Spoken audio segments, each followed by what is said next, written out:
Okay, everybody, we are live, ladies and gentlemen. Good afternoon. It is 7 p.m. Eastern Time, 6 Central here in Texas. And this is a special edition of Arknolia and the Doctor tonight here, or Music Maniacs on the YR channel here. Um, Tonight we're going to be paying homage one of the most unique musicians out there next to James Hendrix. You know, we're talking about, of course, Eddie Van Halen, who a year ago, last week, was taken from us from the big evil C, cancer. Eddie had been battling cancer for the past couple of years now. You remember back in the early 2000s, he had to have some of his tongue removed because of the tongue cancer he'd gotten there. And sadly, unfortunately, that cancer never really left him. So the big evil C claimed another well respected and much cherished life from us. Now, our memories of Van Halen are definitely massive. And tonight we're going to be sharing our thoughts, our memories of Eddie, his work, his accomplishments, the guitars that he had, the Frankenstrat guitar. We're going to take a look at his band, Van Oh yeah. Halen. Yeah, absolutely. We already have our favorite Van Halen albums and songs. I have just have albums because I'm more of an album guy, as everybody knows. And of course, we're going to be taking a look at some of the issues that Eddie was going through at that time between band members like Sammy Hagar, Michael Anthony, David Lee Roth. And of course, the big news that we got a couple weeks back as well. David Lee Roth announced that he was retiring from the show business route there. Yeah. Yeah, sadly, so we don't know what he's going to be doing next here, but we all know that I guess there won't be no more Van Halen because of this. Now, as you all know, Eddie's son, Wolfgang, he has his band called Mammoth WVH, bearing his initials there. And the reason we has WEVH next to the name Mammoth because Mammoth was the original name for Van Halen back in the 1970s. And plus, there was another band called Mammoth, which was a group of heavy set guys playing heavy metal. I guess that was somewhere around the 80s or 90s. I'm not too sure, but I was reminded of that while I was out today. So Mammoth WVH is out now.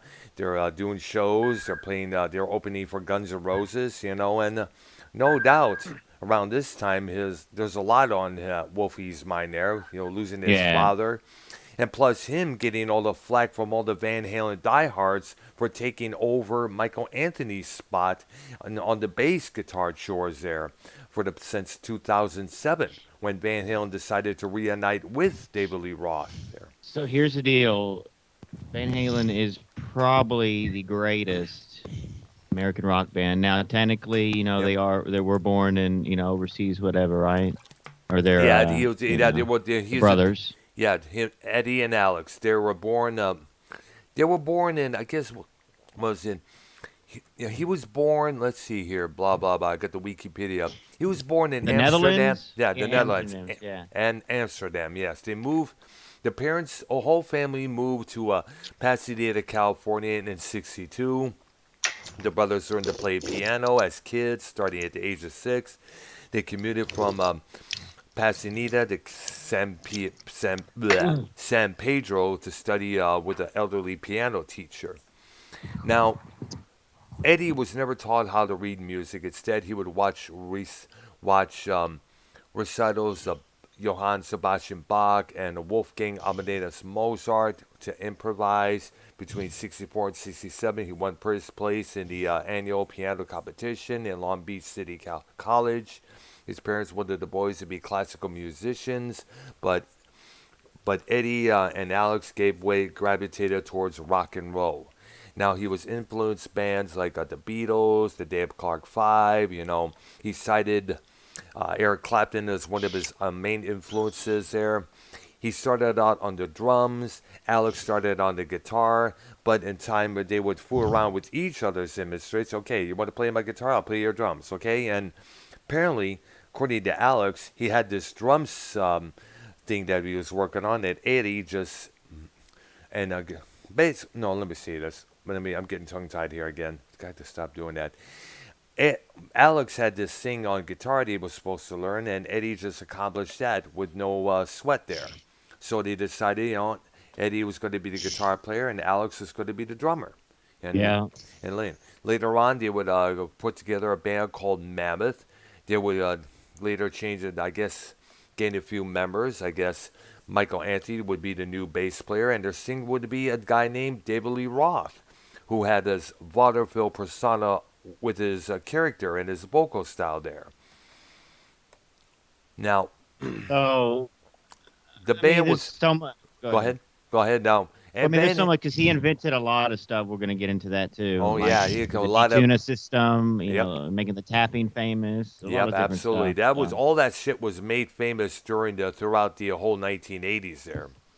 I mean, every guitar player from the guitars from either Twisted Sister or Autograph or this metal band, that metal band, they were all doing his style there. When you think yeah, about it, there was a lot of copycats throughout the whole 1980s there, and even in the 1990s with Sammy Hagar on vocals, they were still successful, yeah. very successful. But of course, up until 1998, when the Van Halen 3 with Gary Sharon came out, that album didn't do that so well. From the band Extreme. Yep. Now, let's dive into this because obviously, what I'm saying.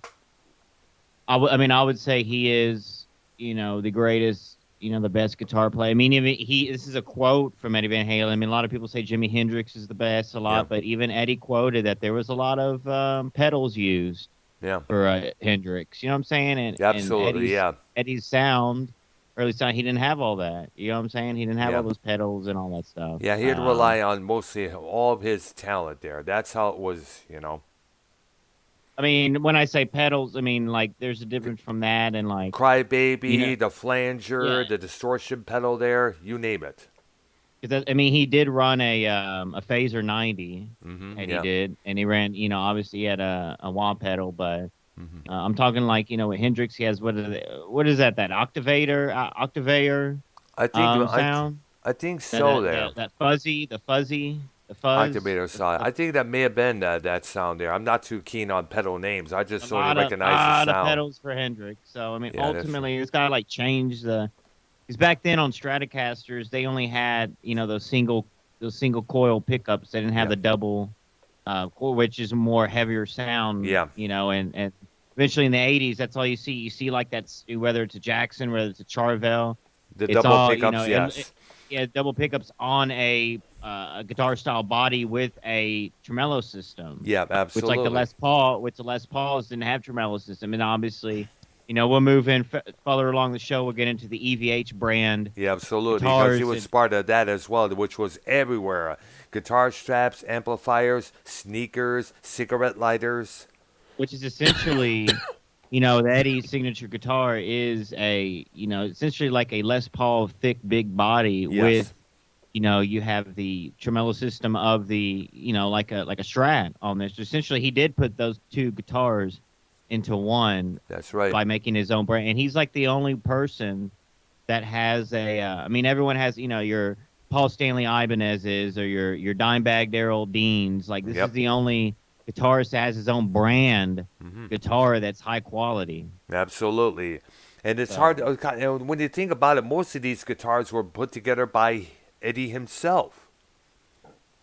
I guess the guitar companies would send him the parts, and he would just construct it on his own. The same thing with Alex and his drums.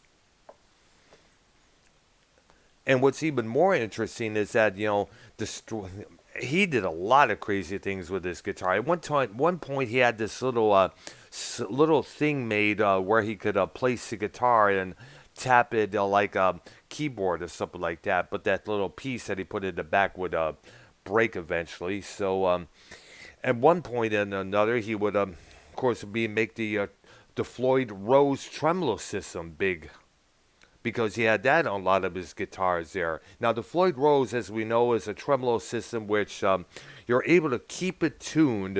It has a locking nut, So when you use it, it doesn't go out of tune like regular bendy Well, bars. like, okay, so I mean that obviously, Eddie was one of the first artists, if not the first, that the Floyd Rose came to with Yeah, this system, right? yeah. A lot of other guitar So, players were doing them.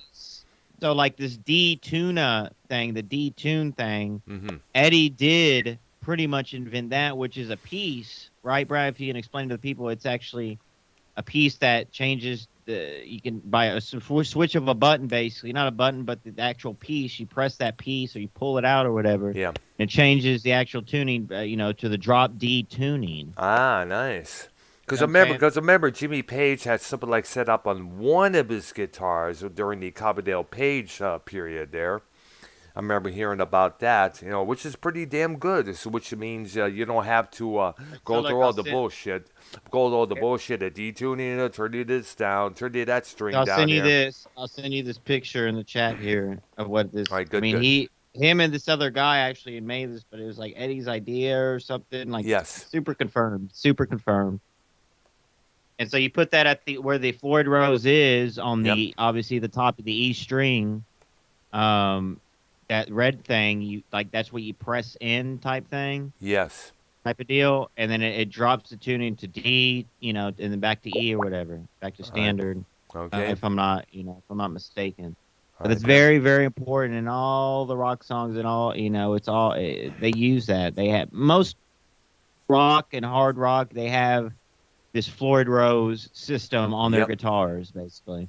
Well, except for Um, Kerry King of Slayer, he has a different setup on his I mean, guitars there. obviously, like your bands like Metallica, you Yep. see a lot. Obviously, Hetfield, he has like a V, flying V. There's no, tremolo. He doesn't do a lot of that stuff. Yeah. But Metallica's other guitarist Yep. does do that. Yeah. He has Kurt those. Hammett.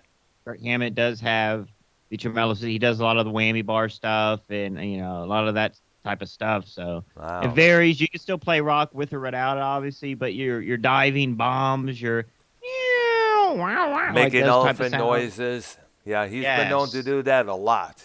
A whole Yes. lot. Absolutely, man. You got to give the man his absolute due because, Let me grab a drink real quick, my all bad. right, go ahead.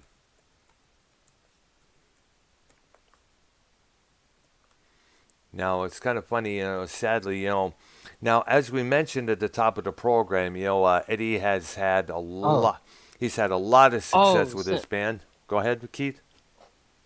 I didn't know I was on mute. Should I say some stuff? Yeah, go ahead, dude. Okay. Let's see. David Lee Roth slept with multiple women, No, su- thousands. no surprise there. In fact, Van here, believe Halen. it or not, he had insurance against that protected him from paternity lawsuits. Wow. So he was, Nice. so he got some chick pregnant. They were unable to sue him because of this insurance thing that he had. Wow. So that way he could avoid the Billie Jean scenario. Oh. Yeah. Yeah. Van Halen ruled the rock scene in the 80s with the extraordinary concerts with women that would get VIP passes from Brody's to go backstage for oral sex with the band. Oh yeah, no surprise. A lot of if we can go on to the stories that went on with all these rock bands back then, whether it's Zeppelin, Kiss, you name it, it would be we would have a 4 hour show, definitely for sure. Yeah. I got Right. more stuff to say. Should I say it now or say it a little later? Probably save it for later because we want to get to Okay. the. I want to get Ark's take on Van Halen there. I know what was his favorite tracks from Van Halen and his favorite albums. My first, let's discuss our first memories. Yep. Oh yeah, my first memories of Van Halen. Now I've heard "Running with the Devil" and I think it may have been their cover of Kinks. You really got me Right. a couple times on the radio. But what really got me hooked on their sound and their style of music was I think it was about 12 or 13 years old. My parents was at over one of their friends' house. They're having a party in the garage. Their son had this little miniature drum kit set up there, and the radio was blasting out some rock and roll there. I forgot which station it was, but they were playing the first Van Halen album in its entirety. And it was Wow. like, and I remember hearing the songs of it. It's like, wow, I love the atmosphere this album is giving me. I Did love you the know song. that? Yeah. What up?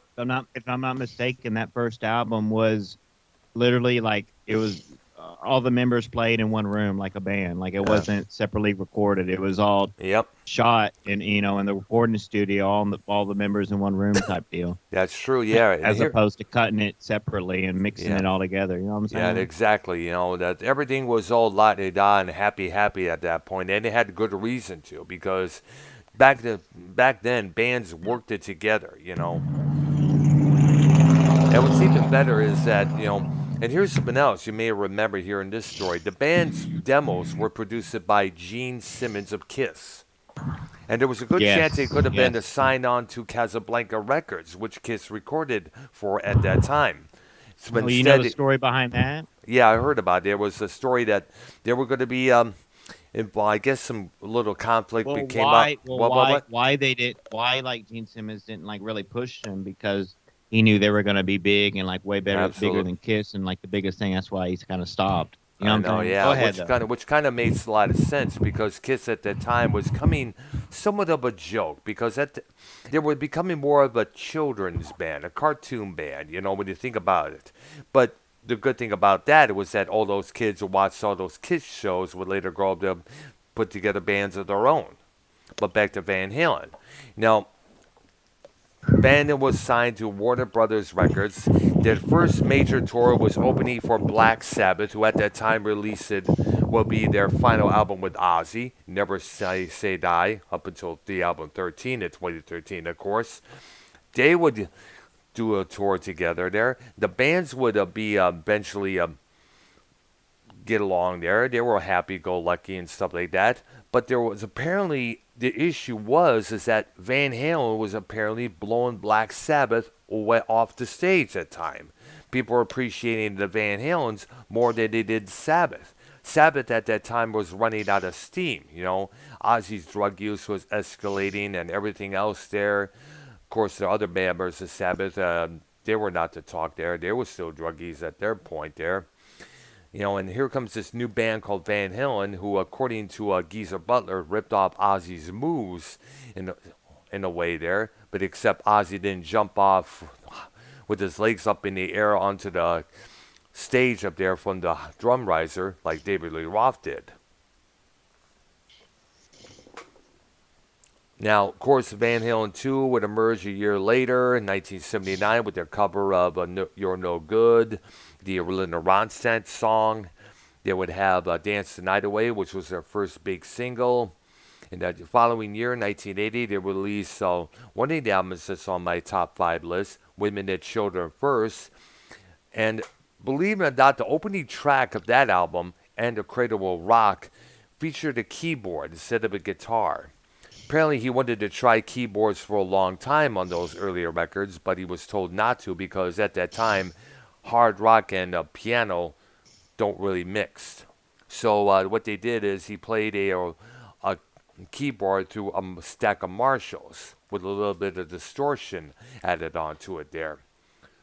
You can hear it, get it. You definitely hear it right there when you listen to the whole track.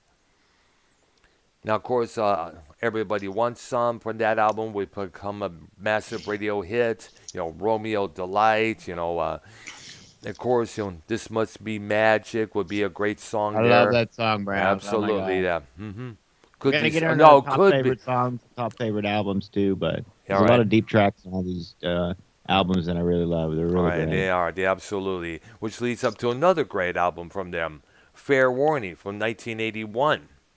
This album featured the classics So This Is Love, Mean Street, dirty movies about that girl who you knew from high school who was hot Hear as about hell. it later. Which Yep, is one of that's my yeah, on my list. another good one there. Hmm. Oh, it's great. And then the following year, they would release an album called Diver Down, which featured another Kings cover called "Where Have All the Good Times Gone." Yeah, that was like a covers album for them. They did a lot Something of like, covers on yeah, it's that. true. Yeah, they also, and what they did was something very interesting. They mixed in a track called "Intruder," which was from the Fair Warning sessions up to and they mixed it right in perfection to "All Pretty Woman," the Roy Orbison cover there, and would also make their first official video for both those tracks. Very crazy video that they made. If you ever look it up, people, definitely do so. Definitely check it out. It is worth a watch and a listen there. There. And plus, and here's something else. Fair Warning also featured this synth guitar piece called "Sunday Afternoon in the Park," and that was the lead up to for the closing track, "What's Without the Door." And the whole side two of Fair Warning had to be the shortest album in time span, 13 minutes. Wire, did you mute me? Nobody Fire? muted you, Keith. Yeah, Oh, it was windy in the background. Yeah, that's Oh, true alright. there, yeah. okay. Yeah, that's true there. There was a lot of noise in the background that you were at, Keith, there, so, and that was disturbing our show there. Now, of course, just before 1984, they would release the album 1984 with the baby smoking a cigarette, with that boy angel smoking that cigarette on the front cover there. And of course, they have their tour. They would have that Lost Weekend on the contest on MTV. And then following year, 1985, David Lee Roth releases a 4-song covers EP called "Crazy from the Heat." That was later going to become a movie. That was going to be Purple Rain in reverse, according to Roth himself. It was supposed to be funded by this company called CBS Pictures, which went bankrupt. And then I guess David Roth decided to walk away from Van Halen. Saying it was becoming the business. It's supposed to be rock and roll, this and that. Rewind. Yeah. First of all, let's go back to the 1984 album. That was a Yeah. big change for Van Halen. That's Oh when yeah, because Eddie started using the synthesizers, the yes, pianos. on 3 tracks, the minute and a half title cut, "Jump," which became their biggest single yet to this day, #1 song there, and of course the track "I'll Wait." And of course we cannot the song. Obviously, you still had him on guitar with the solos. Obviously, Yeah, but, absolutely, that was absolutely. a big change. And after that, a lot of people say they went to shit, but I say Sammy over David Lee Roth anytime. I really like the sound, the Van Hagar sound. Yeah, well, the Van Hagar. But the classic Van Halen, you can't beat that. Go ahead, Brown. We're gonna Yeah, well, we got it with them. The chorus says, Van Halen will, of course, change singers. David Lee Roth would depart because, as I mentioned, becoming the business and everything else. And instead of fun, rock and roll and everything and all that. And apparently what it was is that, Roth was not appreciating the business side of what was becoming there. So he had to leave, I guess it was. Eventually, Roth would have a good solo career, for the next couple of years up until 1990. While Van Halen, got Sammy Hagar by accident. Apparently, it was recommended by a mechanic that Eddie knew. And the mechanic said, "Well, what about Sammy?" Said, "Who? Sammy Hagar." So Eddie did an appearance with Hagar at Live Aid. Farm Aid in 1985. They would have a discussion, they would have a talk, and it was announced later on that night, this is the new Van Halen. Sammy Hagar was now a new member of Van Halen. There's a new frontman, their new co-songwriter and singer there. Now, Hagar at that time was signed to Geffen Records. So the business boys at both Warner's and Geffen had to work some sort of deal out. After their first album together, 5150, which went to #1 and spawned songs like Dreams, the title cut, Good Enough, and Why Can't This Be Love. Hagar would later record one more album with Geffen called simply Sammy Hagar, later retitled I Never Said Goodbye. The album was produced by Eddie, but he didn't play no guitar. He played only the bass guitar. He didn't want it to sound like a Van Halen record. The following year and a half after that, they would release OU812, their follow-up to 5150, and that spawned a couple songs like, goes like, I forgot what's, Black and Blues on there. Mine, yes, oh mine. yep, Look, Cabo Wabo. Gabo Was really Abo. good. Yeah, which will become a restaurant in Mexico that Sammy would later open up. Let me look at the true track. That's just off the mind. That's one of my favorites. When It's Love, obviously Yep. AFU. Which by the way When It was their first Started. video. Brown. Blah, blah, Finish blah. What You Started, which is really good. Yeah, remember the video for that there. Black and Blue, Sucker in a Three-Piece, Political Blues, but that Black and Blues are really good. They It play it is. on the I remember hearing that when that first came out. Mine, oh mine's really good. I do. When It's Damn, Love. And by the way, When It's Love was the actual first video with that lineup there. They made no videos for 5150 because they didn't have time. The album came out 3 days before the start of their first tour together. So they didn't really have time to make any videos there. Which is coincidentally enough because, Journey, when they released their album Raised on Radio, made no videos for that album either for MTV. They had to rely on live concert footage.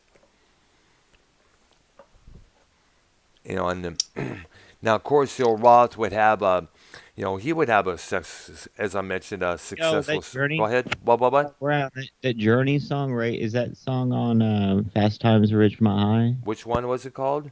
Raised on the Radio? Is that Journey, you said? No, well, Joe, it was the name of their album. That came out in '86, the same year that 5150. You know that song I'm talking about? Let's see. The radio.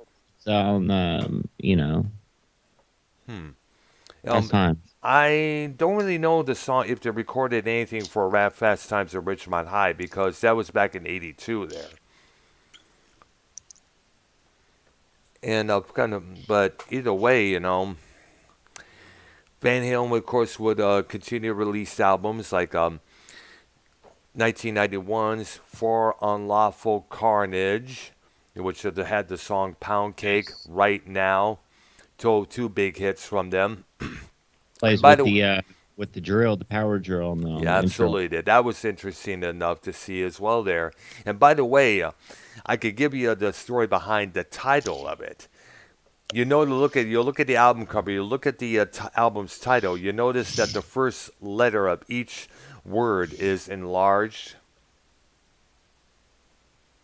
Put those letters together, you know what I'm talking about there.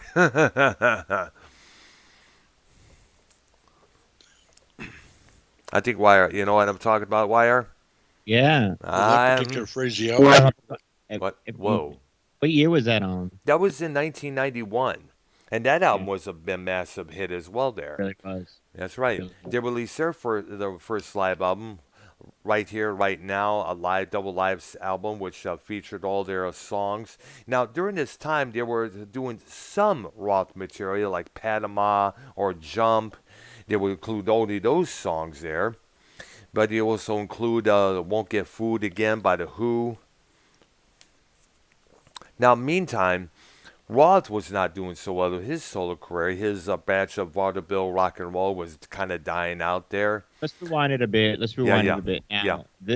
Now, let's bring up Howard Stern. Have you watched that thing? It's like 4 hours on YouTube. It's like every interview that, whether it's David Lee Roth or Eddie on there or the whole band on Howard Stern over the years. Yeah. It's 4 hours worth, and it's great, and it ends with, Wolfgang, his son, on there.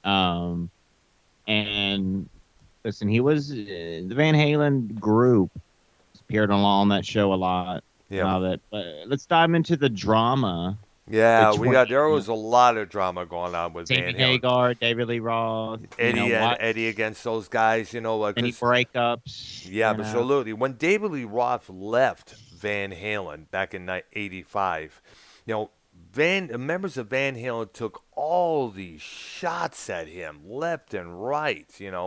Throughout the whole 5150 tour in '86, they were saying the fans were holding up signs saying "Dave sucks," "Dave who," because there was a lot of talk at the time that Sammy was originally meant to be the original singer for Van Halen instead of Roth.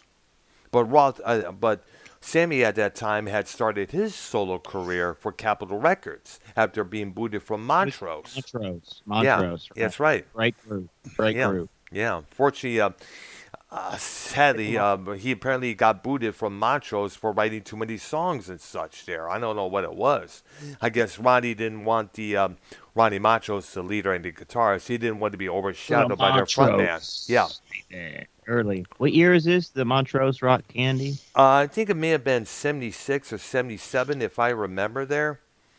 Early Hagar. Early Hagar, yes. Now, of course, Roth didn't really throw any shots at Eddie Van Halen. The only thing he'll just say is, I only said that Eddie was only a good guitar player, and that is that. He didn't say Eddie is a shitty human being, he's this and that. He never really did any of that. But the members of Van Halen took all these shots at him left and right.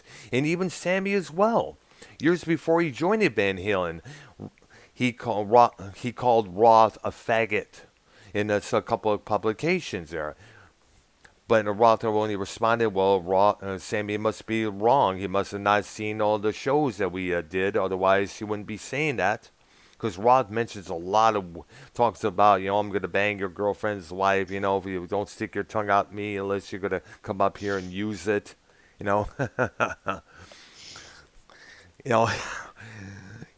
threw a lot of jabs at people. One time, somebody threw something on stage there, trying to hit Roth in the head. Everyone's like, oh, shit.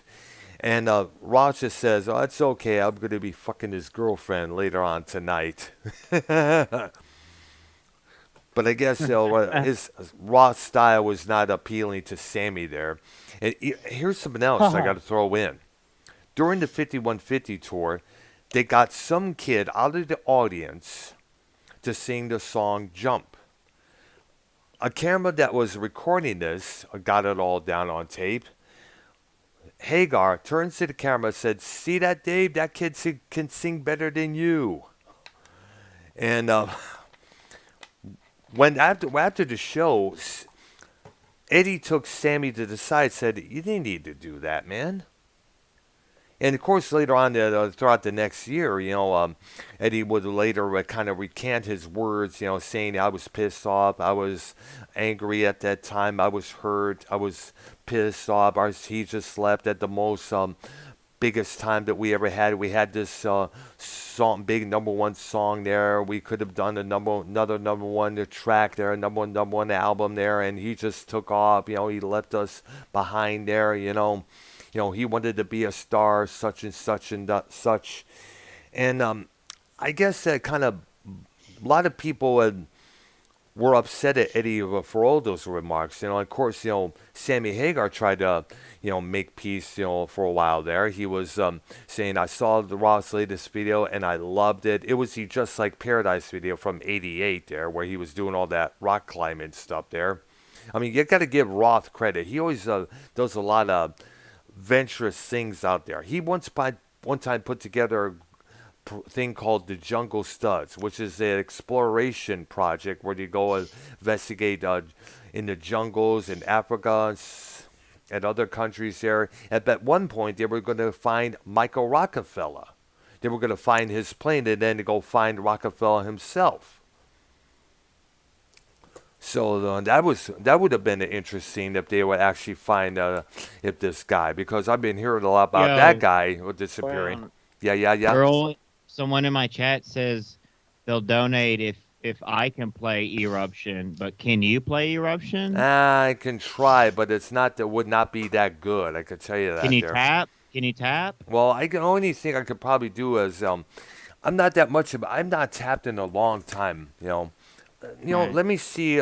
Let me get my I'm playing Human's Being right now from the movie Twister, and that is 86. On my stream, I'm playing songs and music on the background. That's good, but Humans Being, that's Keith's favorite Van Halen song. That's he good. likes 90s. It is a good song. Yes, it was.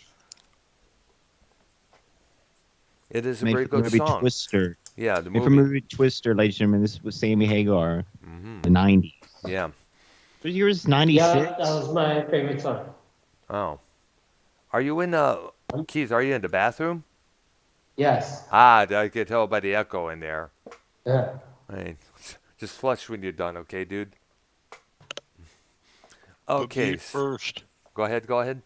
Yeah. I said, but mute first. Mute first, yeah, please do. Okay, so what's our favorite Van Halen albums? I already have my top 5. Hold. What? The old ones with Roth? Hold it. Oh, okay, I couldn't hear you. As we do our list. Yeah. Start at number 5. We each do our number 5. Then we go to number 4. We each do our number 4, and so on. Okay. So we're starting with albums and then songs. Top 5 albums, top 5 songs. Well, I only have albums. I'm not a song guy there. We'll Let's go ahead. throw out like 3 songs you like, at least. Well, songs. My songs would be from the let's see, Get Up. Give me one from David Lee Roth and one from Hagar. Okay, gotcha. 1 and 1. All right, easy. my number 1 from Roth would be I'm the One from the first record. And my favorite would be from Sammy would be Get Up from 5150. And that's and of course my let's see here. I would obviously do a okay, why do we want to do our 5 songs? Oh, you have 5 songs? Don't you? Yeah, I have to let me get my list here. Go ahead with yours. Let's hear yours. Well, do you want to do the 5, 5, 4, 4 back and forth, or do you want me to just do my 5? Yeah, let's go 5 each. Like a round table. Mm-hmm. Okay.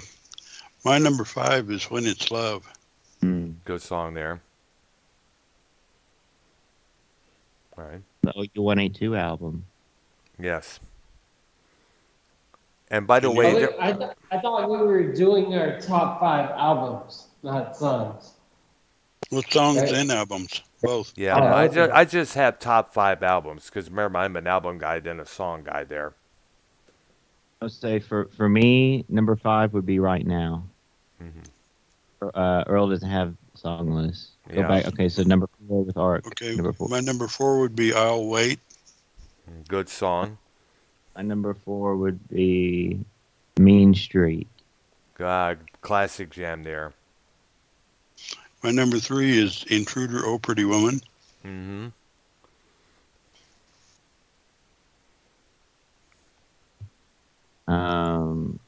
Is going to be Pound Cake. Mm-hmm. My number 2 is Eruption. The one that really got him going there. Man, I bet you right now, all the guitar players that were jealous of him back in the day, they were massively jealous. Joe Perry had a thing against him, and I guess Ace Frehley did as well. You would count that as a song?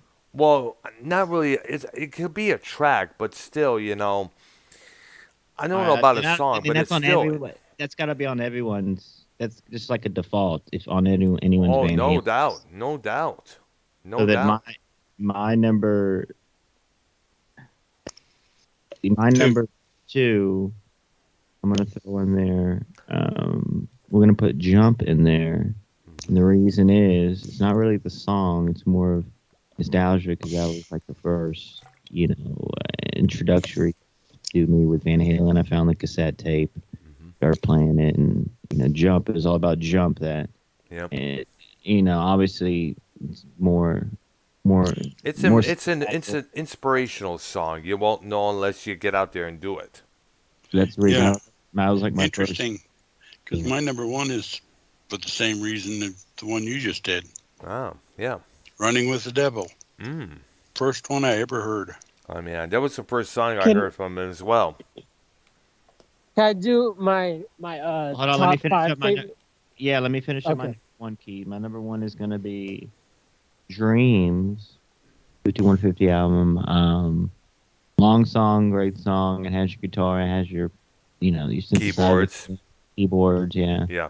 And it's really the greatest Van Hagar era Hmm. song. Yeah. It really is. It's great. Yeah. Dreams. by It's Van Halen. a different direction to what the Roth material was, because this was about dreams, where Roth was hitting up this chick, party down, and everything else. All Right. right, I'm gonna do my top 5 favorite rock albums. Rock. Rock from Van Halen? No, no, I don't. No, no, No, no, no. I This don't. is about this, dude. This is about Van Halen. If you're gonna mention I other bands like Keith, Radiohead, so sorry. Keith, yeah, I gave you some bullet points. Can you read the rest of the bullet points that I sent you for Van yes, Halen? yep. Let me get to it. Okay. Eddie Van Halen is the only famous guitarist with his own brand guitars, amps, etc. EVH. All Yeah. other artists have their own guitars, but it's under another brand name, like Paul Stanley with I-Bands from the band Kiss and Dimebag Darrell from Pantera with What? his Dean brand guitars. Signature guitars are a thing, but to have your own brand of high quality instruments, especially all EVH guitars, come standard with the Floyd Rose tremolo system factory pre-installed. Yes, we all know Les Part invented multi-track recording, so without him doing that, there wouldn't be recording CDs, etc. But Eddie did help to come up with the D-tuner system attachment to drop the turning lower. Dr. Brown, can you please explain the D-tuner tuning system? Well, Wire explained it earlier on. I guess it's in the Skype chat. This little thing where you press the button where it just goes from a basic D scale to the, basically from the E scale to a D scale there. So you, without Wa- detuning the strings, you'll go through all Was that that hell. is that a detuning or a drop detuning? I guess it's a drop Because there's a detuning. difference. Yeah, It's drop D tuna. yeah. It just Okay, drops drop right D away. basically is taking both E strings and tuning them to D. Yeah. Period. Yeah, let's go. Of course, All it right, was a next. device. Yeah. No, and let's not forget, Eddie. Let's see there. So many things this guy did. It's hard to keep up there. Well, here's a fun fact. He had a personal uh, Peruvian cocaine dealer that would fly Wow. any location he's at to deliver the goods. Oh yeah, a lot of rock Minus stars were stuff. doing drugs back then. Eddie was no exception there. I mean, in her book, Valerie Bertinelli, who Eddie married in 1981, I'm until gonna the hurt a little bit because it's interesting. She kind of was the Yoko Ono. yeah, but Broke up the band, kind of. not You know no what no I mean? it wasn't that, it wasn't her. She had nothing to do with that. It was Roth and Eddie are two different people when you think about it there. Roth is more like a party all night. They'll get all the girls. Like live it up to the break of dawn there type of guy there. Where Eddie is just doesn't like being called a rock star. He likes to get out there and play, do his music, do his work here. That's pretty much these are two different people. And let's also keep in mind that Roth for many years never got married. Never. Because, obviously his parents had a nasty ass divorce, and that's gonna leave a big mark on the child's head. That's gonna teach him never to get married. So basically, it was just two different clash of personalities, along with the business side of things. There, Roth wanted to venture do this, venture do that. And I guess Eddie was like, "We ain't waiting around on your ass, that's for sure." So they got Hagar in the fold. Now those two broke up eventually. It's it was a crazy story what happened with those two. Apparently, Warner Brothers, they were putting together a greatest hits compilation, and they decided, the company decided, hey, let's get Roth on to do only 2 tracks. Can't get this stuff no more, and Me Wise Magic, and that was going to be close out the album. Eddie apparently, according to Hagar, called him drunk as hell, because Eddie was drinking a lot at that time there. said, you blah blah blah, work recording with Roth again, and why don't you go back being a solo artist? And Sammy was like, what? Now, according to Eddie, Sammy decided to leave because he wanted to said he wanted to be a solo artist once again there. So we got two different tales here going on. Now, the the original Van Halen made an appearance on the MTV Video Music Awards back in 1996, to promote the two songs on this greatest hits record.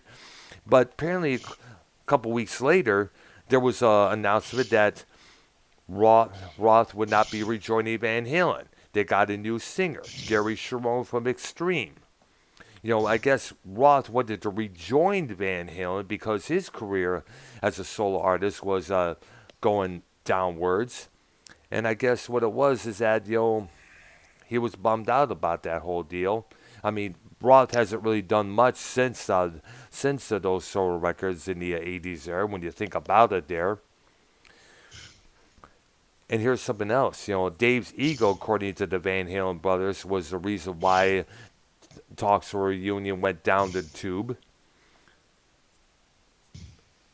Apparently in an MTV interview, Eddie was saying, like, Roth was like, it's about me, man. It's about me, And Eddie was like, next time you say that, you better be wearing a cup. And you know which cup we're talking about there. Right.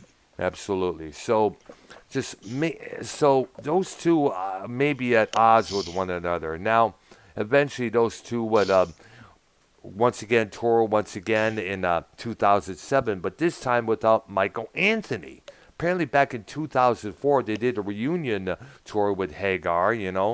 Which I guess Eddie's drug use and drinking was way out of control. Hagar stated in his book titled Red that Eddie was missing a few teeth here and there and this and that, a lot of times he was incoherent on stage.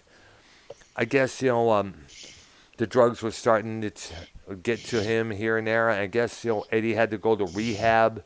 Now, a couple years later on down the line, Eddie, got tongue cancer and had to have tongue surgery to have some of of his tongue removed. But apparently that didn't keep him from smoking. Valerie Bertinelli said that he continued to smoke afterwards, to the point where she said, well, why did you let the doctor just take out the rest of your tongue, for crying out loud? But then again, from what I understand from people who are trying to quit smoking, it is worse than heroin. I mean, Ozzy stated that when he talked about his smoking issues there. He was going through hell trying to quit smoking. John Mellencamp talked about, the power of this nicotine, how addictive it is, I mean, smoke is a tough thing to do. Very tough thing to do. And when you're a heavy-ass smoker like Eddie and Lemmy Kilmister were, it's tough to quit. Very tough to quit. Yeah. So, Van Halen eventually released. Go ahead. Yeah, I did those. I did the nicotine patches for a week just for fun. Yeah. And it's I had a very, very, very relaxing week. Right. Well, I didn't know you were a smoker. No, I'm not. I never. Well, I tried. Whoa. Why are you using nicotine patches when you don't even smoke? I don't know. But I felt I understand. It made me understand what cigarette addicts go through. When you smoke, you just feel very, very, very relaxed. Yeah, it takes the stress away, according to many. When they're stressed out, they need a cigarette and such and such. Yep. But I'm never gonna do the nicotine patch ever again. I never smoked it in a day in my life. When you think about it, there, I never even touched a regular cigarette, let alone a joint. So I don't have nothing to worry about there. Me either. Yeah. I remember when there was a free concert in Dallas, Van Halen played. I believe so. Yeah. Apparently there was an issue that they had to cancel, and to make up for it, they decided to do a free show to make up for that canceled performance there. I figured it may have been in the 90s or the 2000s. It must have been in the 90s if I remember there. And of course, now go throwing back to about The 19 greatest backing vocals in rock and roll Michael Anthony. is Michael fucking Anthony, dude. Yeah, absolutely. And this guy really got the screw job. This guy, and a lot of people were upset at Eddie, including Sammy. At one point, during that whole debacle between the whole three sides there, Michael Anthony developed a good friendship with Sammy Hagar. In fact, he would join Hagar and his solo band there many times. And I guess Eddie was not happy about that. He said, "You can't have be in two bands," referring to Anthony working with Van Halen and Sammy, which, by the way, is a load of bullshit. Let me give you an example. Alan Jorgensen and Ministry. We know him with other projects like Revolting Cogs, PTP, The Palehead with Ian McKay from Minor Threat. He's been in this other project called Acid Horse at one point. Kevin Key from Skinny Puppy. Other than Puppy, he was involved with the group Download, Plateau, and the Tear Garden. So I don't know where the fuck Eddie is coming from saying you cannot be in two bands. And a guy I knew named Bob Tyrell. He was a left-handed guitarist. He was both involved with two bands called White Knight and Vampirella. And this was a local band that I knew both guys back in the Ritz and Roseville in the early days of local rock and roll back around 88 to 1990 there. So I don't know where. I think Eddie was disgruntled because Mikey decided to join, Sammy on his tour there, But then again, Michael Anthony didn't want to sit around and play tiddlywinks. He wanted to get out there and play and earn his money there. And especially since, in 2004, prior to doing that reunion tour with Hagar, Anthony had to sign his rights to the Van Halen name away. So basically, he got the short end of the stick many times there. And then at the top of all that, Eddie said, in a couple times in the interview, he had to teach Michael Anthony how to play bass on this track or that track, which Sammy went off and say, "Fuck you, Eddie. He was always knew what to play. He always did his job, this and blah, blah, blah, And I guess what I understand, the two eventually did patch things up and made peace with one another prior to Eddie's death. But the question is, was he able to make peace with Michael Anthony? Because if I was Michael, I would be like, "Why, Eddie? Why? What the fuck?" Because, poor Michael, he got the short end of the stick, as I stated there. He got really screwed. Listen, so obviously since Dave Lee Roth is retiring, you're gonna get the Circle shows, which is Sammy Hagar's band with Michael Anthony. Who's that guitarist? I'm not too sure, but I'm not too sure the guy's name, but I know Michael Anthony. I guess the drummer is Led Zeppelin drummer's Jason son. Bonham, Wow. son of John Bonzo Jr., as he was often called at times there.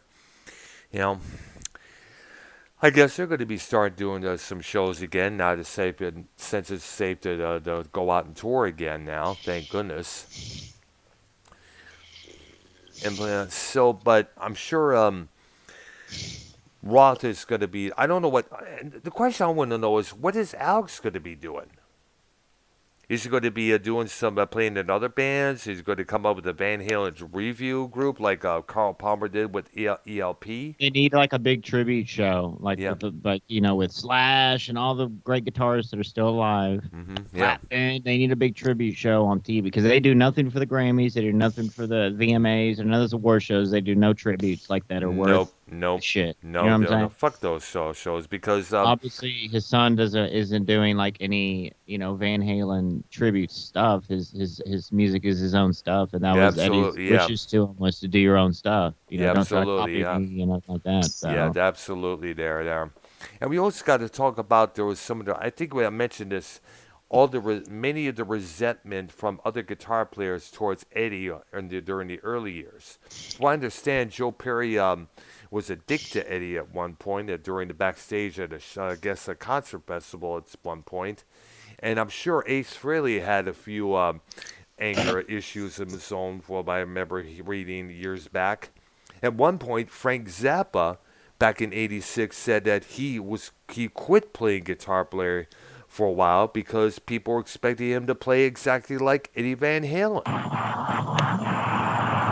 Dr. Urha, there was And this one point in time where I was really into Frank Zappa. yeah, well, we're not talking Yeah, about Frank Zappa. We're talking about Eddie. I understand But that you well. So mentioned you him. just mentioned him, Earl. yeah, I know. Yeah. But you know how Keith is. He likes to go talk about albums with Frank Zappa, he this and that. Keith, what do you have to say about Zappa, real quick? Okay, well, well, I looked up a lot of his songs on YouTube because like this other guy told me to do it, and he's like, oh man, you'll like it. So I did. I liked it. I was into Frank Zappa for like a year. After that year, I wasn't into him anymore. did you have any of his records? Nah. The Oh, last I time I had. bought a CD was 2011. Oh, Like, actually, I but just can't. I had a lot of his earlier albums, like Freak Out, Uncle Meat, Burnt Weenie Sandwich. I one time had Ship Arriving Too Late to Save a Drowning Witch from '81, the song with Valley Girl on it there. And me and my dad used to have us had smiles on our faces when MTV would have their Saturday night concert series with Frank Zappa performing. And we cannot forget Yeah, Overnight Sensation from him and the Mothers there with the song Montana, Zombie Wolf. And Keith, you got to step inside because we're hearing the cars in the background too loud, man. Yeah. Yep.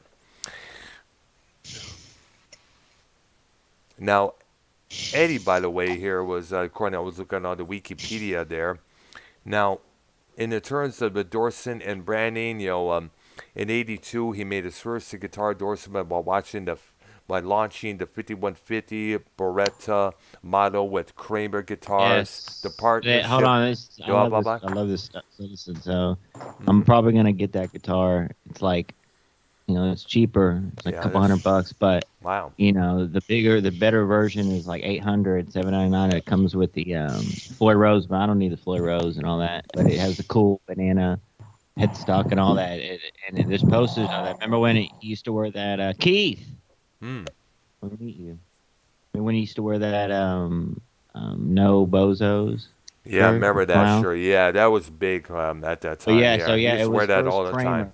Yeah, absolutely. Tell the people real quick. So the Atari Ad, it was like a body of, it was a boogie body is what they call it. And it was Yeah. like Yeah, he also- Fender, and the Fender. He went to like the I think their fucking headquarters, or where they make the guitars. I think it was Yeah. that company. Yeah, But he maybe brought so. it really cheap. But basically, that's why they call it the Frankenstein. And then obviously he moved to what we're talking about now, the Kramer Yeah, brand. the Kramer, and then later on with the Ernie Ball Music Man, they Well, developed hold on. the. Well, he didn't have he played the Charvel because that Bumblebee guitar wasn't a Charvel. I think so. I believe so. Yeah. What was a Was it cool looking guitar there? He Either played way. Kramer for years in the 80s, and then obviously the Ernie Ball Music Man's, which that look is basically, Still it's like a Les iconic Paul. today. Yep. It's like a Les Paul build with, you have the Stratocaster, you have the tremolo system or whatever, right? But then that look, then he went into the PV brand in the 90s. Yep. PV. He still had that look, and then he went. You probably got it up. We'll talk about it. But the year he started with his own brand, EVH. Which if you look on the back, the better ones, and even because they start at like $5.99, and he even said on stage he plays the starter models, which all still come with the Floyd Rose tremolo system on there. If Yeah. you look on the if you look on the neck of the guitar, it's the Fender F. So they are Fender guitars essentially, but it is his own brand. And like maybe did he have a say in that look Yeah. with Ernie Ball? I don't know, Yeah. but the guitar built for him and the way it looks, and it's a really big body like the Les Paul, but it has the features of like a Stratocaster. Yeah. So. Yes.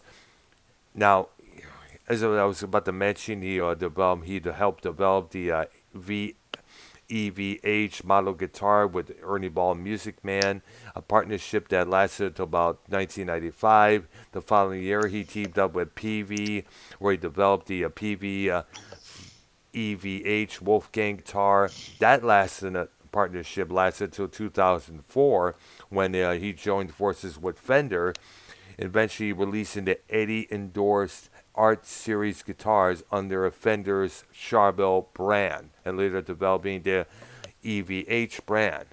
Now, in February of 2017, Eddie donated 75 guitars from his personal collection, damn, that's a lot, to Mr. Holland Opus Foundation, a program that provides musical instruments to students in low-income schools. And he was also awarded 3 patents related to guitars: a folding prop to support a guitar in a flat position, a tension-adjusting tailpiece, and an ornamental design for a headstock there.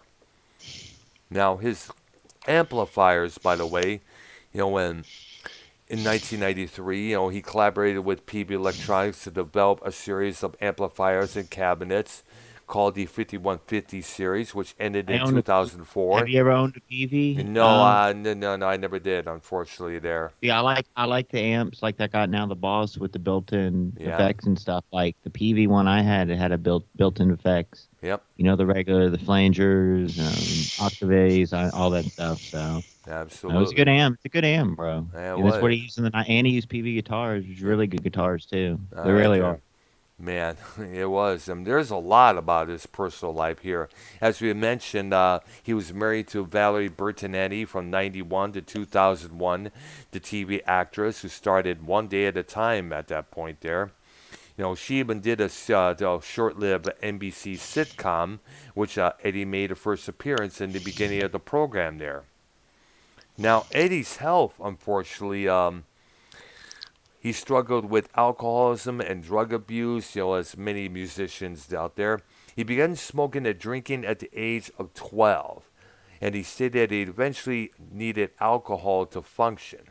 He entered rehab in 2007. He later stated in an interview that he had been sober since 2008. Now, he was also suffering from lingering injuries from the past high-risk acrobatic stage performances and crashes. He underwent hip replacement surgery in 1999 after his chronic avascular neurosis, in which he was diagnosed in 95, became unbearable. He also began receiving treatment for tongue cancer in 2000. The surgery roughly removed a third of his tongue. He was declared cancer-free in 2002. He blamed the tongue cancer on, get this, his habit of holding guitar picks in his mouth, stating in 2015, "I used metal picks. They're brass, they're copper, and I always held them in my mouth." Have you ever used one of those, Brown? It's No. kind of like that thing you put on the thing you put on your finger and make it slide. Yes, It's like a I always have a couple of them. I have a. This is interesting. I wonder if you can Yeah. use the titanium pick like a slide as well, like you do with your videos when you use that slide you have. Well, the slide. Well, that you mean they'll do with the AA battery? Yes. Oh yeah, like the battery you got. Yeah, nice. I don't know. I'll probably do it on on the electric guitar because the little one that I used in that video there was constantly keeps going out of tune there, you know. How does that the metal pick? I guess it makes it sound better. Well, I use a metal pig, the little wraparound metal pig because I'm sick and tired of my other guitar picks, acting like it's about to flip out of my hand at times. Yeah. There, that always drove me nuts. So I was using different picks earlier today before I headed out there, and I said, you know what? Now that you mention it, I got to do me another guitar playing video. I got to do it on the electric. It's been too long since I've done one. I've been itching to do one there. I got to find me some drum beats, come up with something there, possibly record it, just, do it like a Raven Bedard, just guitar and drum machine, and that's about it, I'm thinking of doing something like that there. Now,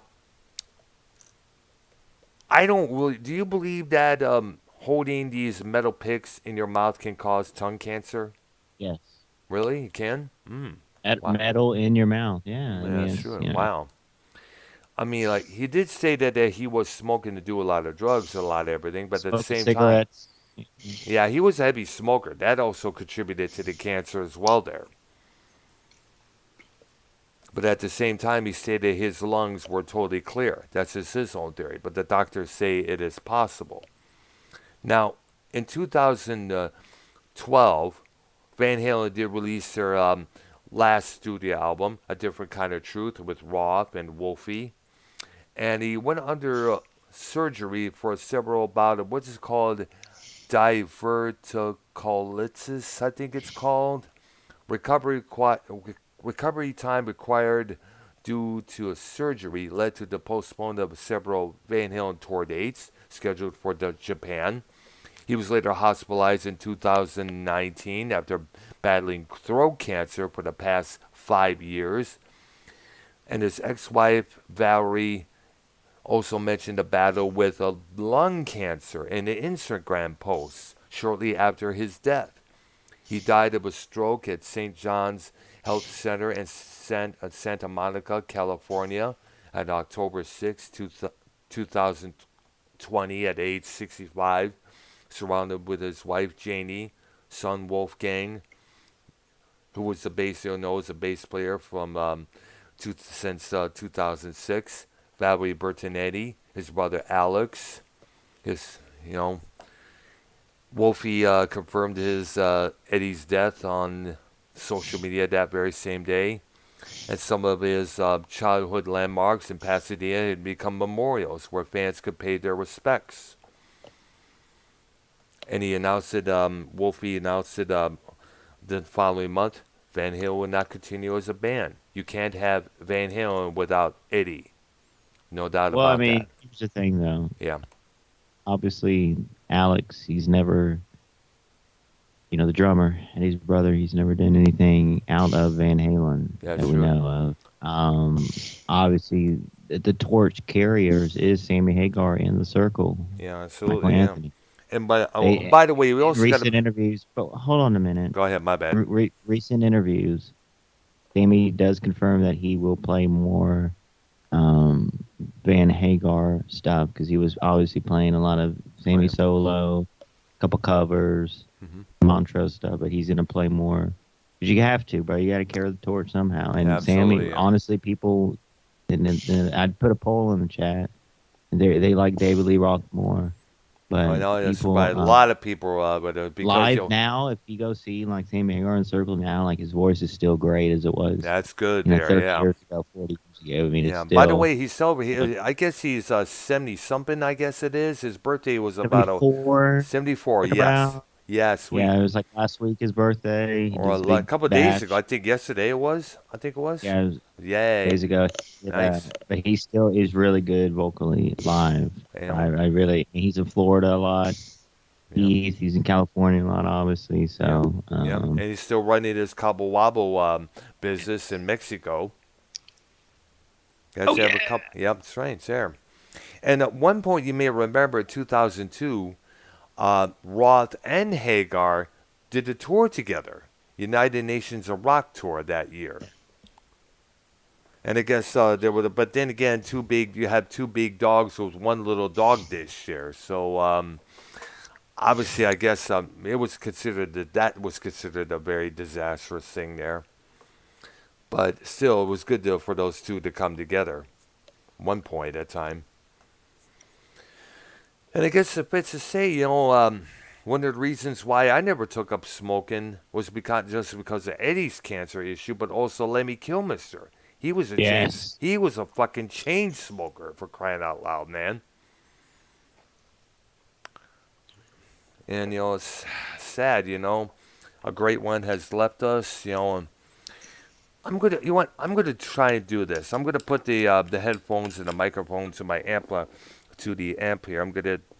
Let's do it. I'm gonna get all the stuff here, there. I've been wanting to do this for a while. Can you get on camera? Can you get on camera too? Not as You're much. on camera on my stream. Let me see here, but it's not gonna show. Kind of. Give me a couple minutes here. You guys talk for a second. Let me get things set up here, there. Keith did mention that he liked the newer era Van Halen, the '90s Van Halen, 2000 Van Halen. He listened on that different kind of Truth album. Yes, I did.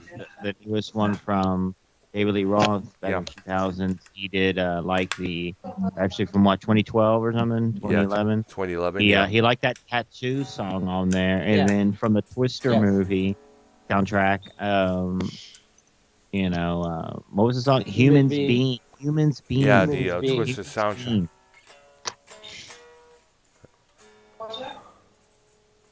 Let me see this here. This thing ain't working right. Yep, that is true. I'll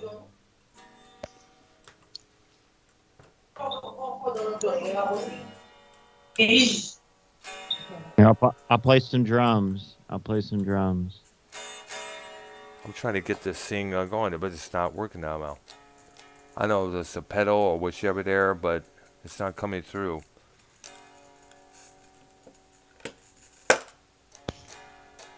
Come on, bro. Work to get this shit going here. Yeah. It's been a while. I don't know. I have no what the idea. I think it may be the pedal itself. It's an old used pedal that I got from the nearby store there. Cat's Guitars. Have you ever been there, YR? No, it's it's near where we live, so I should probably save it when What again? There's a place called Miller's, I think. Have you heard of Miller's? No, I haven't. The only ones I know was Cat's Guitars by the I-45 feeder road, heading towards. You know where the what's that famous road where they got all the strip clubs? I don't know. I haven't been to a strip club in ages. Well, where I live, the road with the strip clubs is called Dr. Martin Luther King Jr. Boulevard. We have one in Detroit. Cool. Yeah, I think they're everywhere. You should go down to 8 Mile in Detroit. There are a lot of strip joints there. Players, Trumps. Yeah. I don't know what the fuck is up with this thing here. Fuck, I don't know. I'm gonna have to figure out what the fuck is up with this pedal here. I don't know if it's fucked up or whatever it is, or the battery. But definitely, I will definitely do a separate video. See you, and I wanna be you. Inside my hair, you're inside my brain, you're inside my body. Say.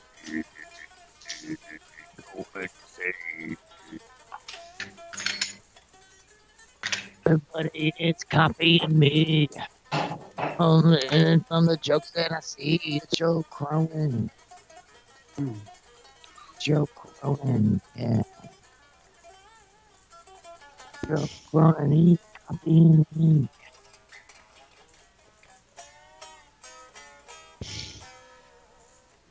Yeah, fuck it. I can't do it right now because of the damn pedal fucking up on me.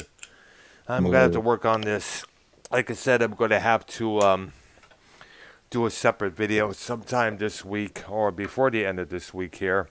I promise to do that there. We got 3 days. Yeah, I know, yeah. Well, of course, If not this week, definitely next week there, because I'll be going to be busy at work as I always am on the week there. You know, you know. And we also got to also one for our last minute. Got to mention the other artists that he worked for there. He did a solo track, an instrumental for the Wildlife soundtrack in '83 that started Sean Penn's brother Chris. Jackson. Yeah, Chris. Yeah, exactly. And he also, of course, contributed the solo to Michael Jackson's "Beat It," which he did for No Pay. That's still iconic to this very day. He also did a guitar with other members of Black Sabbath, Roger Waters, and a few others there. And he also jammed with Les Paul on his Les Paul tribute concert there. And what can we say? Eddie, we raise a toast to you, brother. Thank you for all you've done for all the guitar players out there. Thank you for making the guitar the key instrument of all rock and roll. Well, the Beatles, Ted Nugent, all the others had done that in the past, but you took it to a new damn level, that's for sure. And we're gonna miss you, man. We still miss you to this day, and we thank you. Brian, it'll be all right, brother. The Yeah, music I know. goes Yeah, on. The music lives on. I never got the chance to do my top 5 Van Halen records here. There. Oh, we didn't do the albums. Yeah, that's right. I let me do mine here. Number 5. One at a time. All right, go ahead. Number 5. No, one at a time. Oh, okay. I was going to do mine. Did you do Well, yours? yeah. Do your number 5. That's what I'm going to do. Number 5, 5150. The first one with a Sammy that went to number 1. Number 4, 1984. Great album to play. I used to play that record a lot when I would come home from high school, sit in my room, play that album like Drop Dead Legs when I was reading one of the current issues of Playboy. Reading? Yep, absolutely.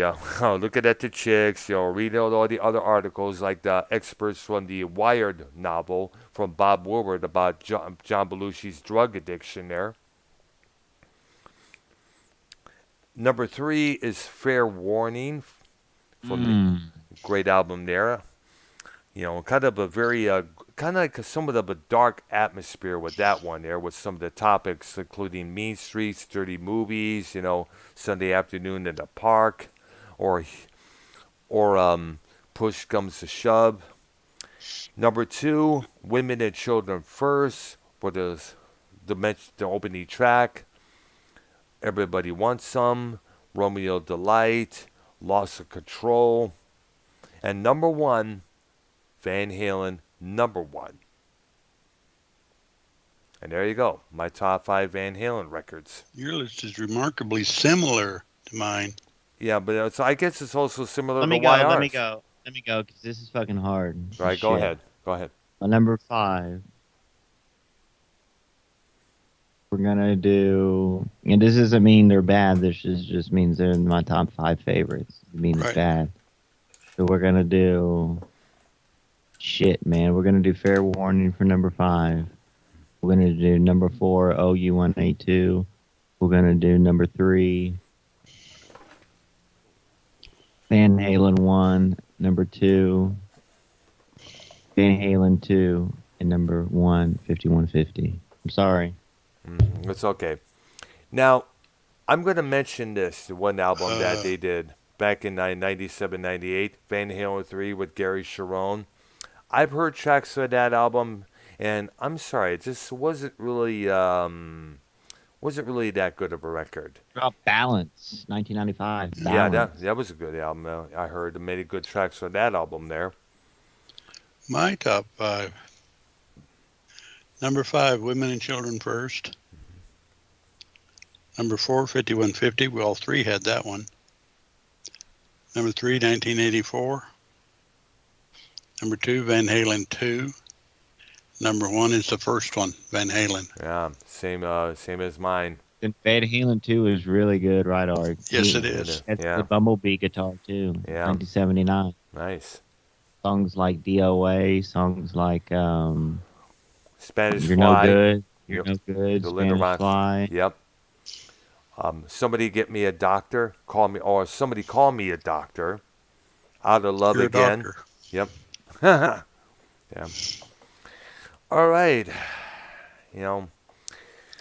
Okay, on the Monday show, All right. let's do Deep Purple. Absolutely. I know they're not absolutely prog, but their first three albums certainly were. Yeah, we got to explore that. I know you mentioned that a couple times in the past here about those three records, and these were the label records that came out before the Mark II lineup with Ian Gillan and Roger Glover. Right. And these they were were the, I released know. on the. I know one.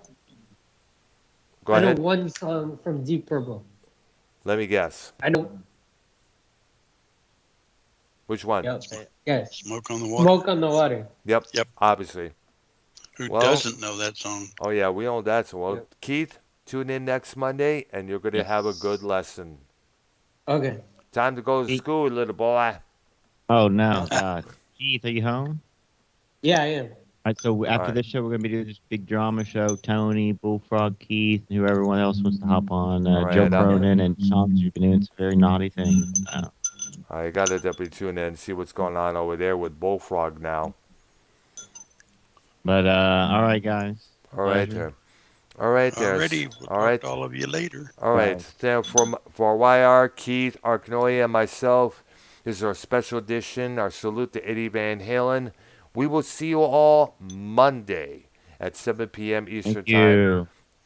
All right. You guys have a good one. Bye-bye. Alrighty. Bye-bye. All right.